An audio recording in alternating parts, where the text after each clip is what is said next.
Hello and welcome to this tutorial.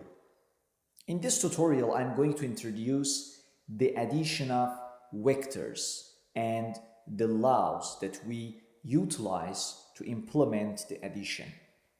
In the previous tutorial, I introduced the vectors, their definition, and how they behave on 2D plane dimensions. So, the addition of vectors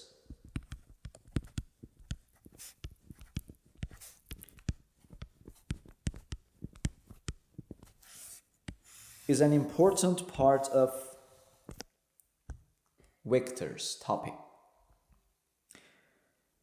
When you hear addition, you may remember the sum of numbers or variables which you have covered in algebra.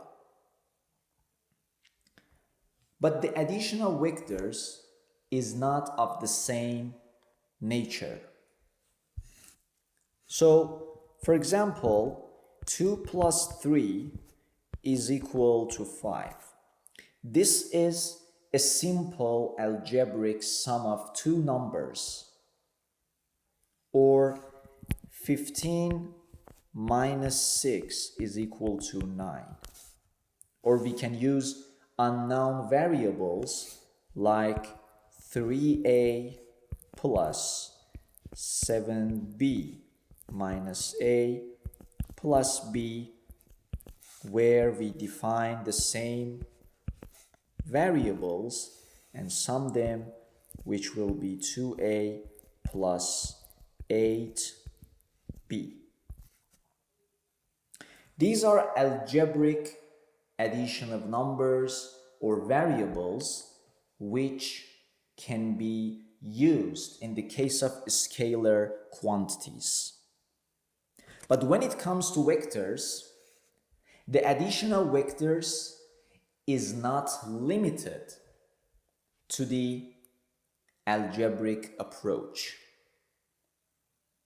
We have to consider the geometric and trigonometric condition of vectors. So, for example, when we say the vector A plus vector B, we cannot sum their magnitudes. This is not correct. We have to find the formula suitable for the addition of vectors. So this is an important point to begin the addition of vectors. For the addition of vectors, we have two laws. First one is the triangle law, and the second one is the parallelogram law. Triangle law states when two or more than two vectors are in series. In other words, for example, when two vectors like A and B are in series, where the tip of the first vector coincides with the tail of the second one, the resultant vector, like R, is a vector that connects the tail of the first vector to the tip of the second vector. So R is equal to A plus B.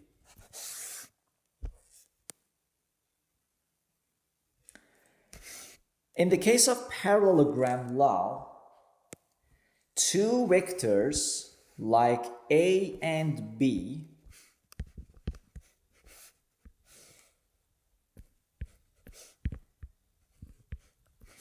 share the same initial point or tails.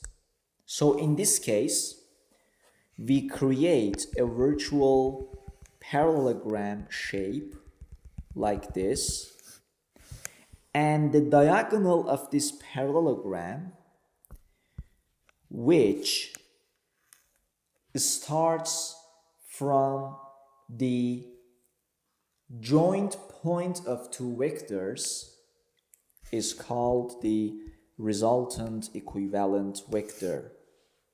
So again, we can write R is equal to vector A plus vector B. The general formula for both of these laws is the same, which is the magnitude of vector R is equal to the square root of A power 2 plus B power 2 plus 2A times B times cosine of alpha. So here alpha is the angle that two vectors A and B create with one another. So in the case of triangle law, alpha is the angle between the extension of vector A and vector B here. And in the case of the parallelogram law, it is the angle between two vectors A and B. When you have these parameters, you can find the magnitude of the resultant vector R. This formula can be demonstrated. I will demonstrate it in two separate tutorials, and whoever is curious to see the approach within which this formula is obtained can refer to those tutorials. The next tutorial will be on the subtraction of vectors.